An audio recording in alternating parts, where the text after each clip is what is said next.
Bonjour à tous, je me présente Christelle Sirosa, je suis sophrologue et praticienne fleur de bac.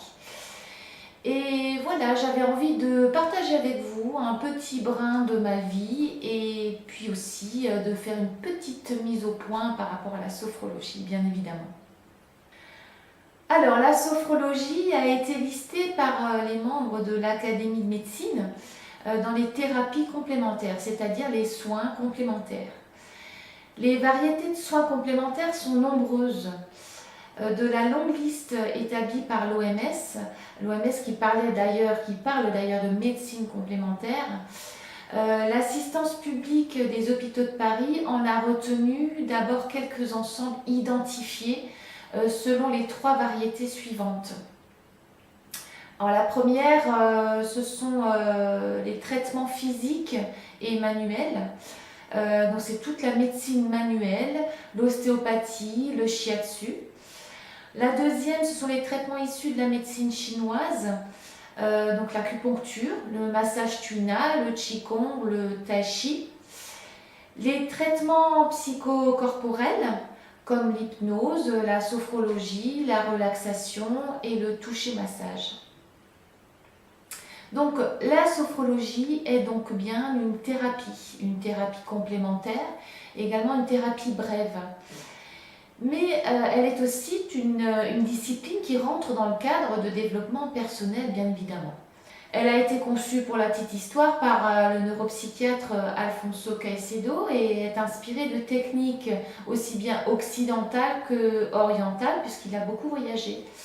Et le terme sophrologie est inspiré du grec ancien. Il signifie étude de l'harmonisation et de la conscience. Elle est une méthode donc psychocorporelle, c'est-à-dire qu'elle sollicite le corps physique et le mental, la psychologie.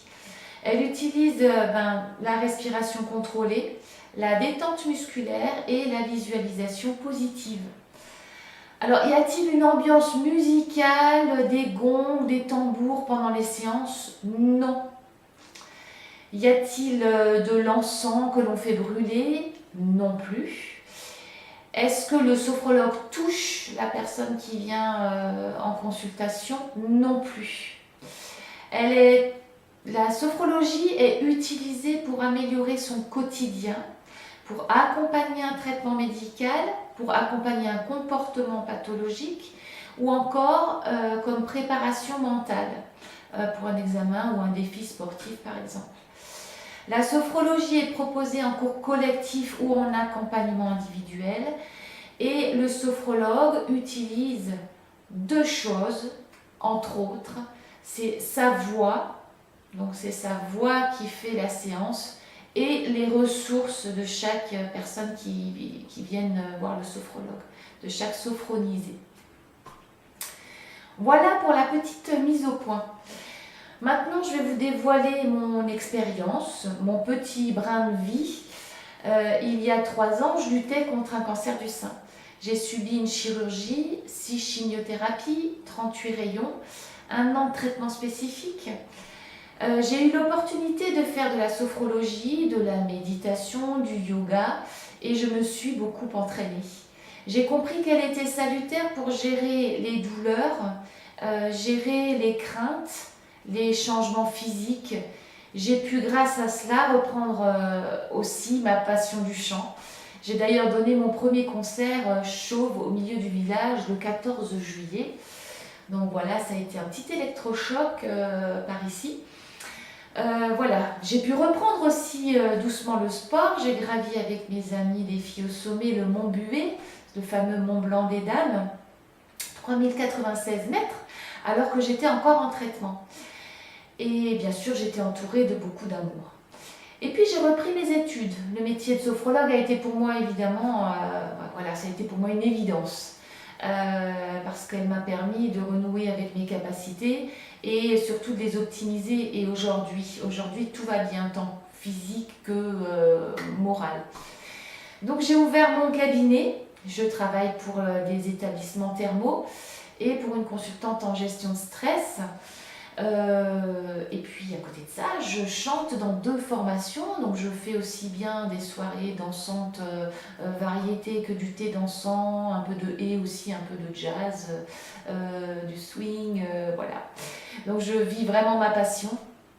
J'ai évidemment un époux formidable, des enfants dont je suis très fière, une famille extraordinaire, des amis précieux.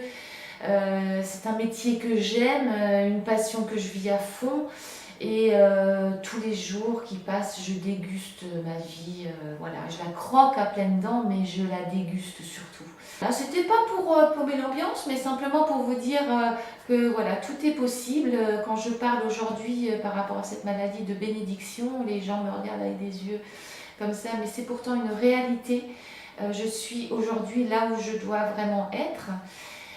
Si vous avez envie d'en savoir un petit peu plus sur la sophrologie ou sur le cancer, la maladie, si vous avez envie de partager, de discuter, de chatter, voilà, n'hésitez pas, appelez-moi, écrivez-moi sur ma page Facebook Sophro Reviviscence ou sur mon site internet sophroreviviscence.com. Hey, souriez, c'est fini, la vidéo est finie. Alors maintenant, respirez, prenez soin de vous. Je vous dis à bientôt dans de prochains exercices de respiration en vidéo. À bientôt, merci.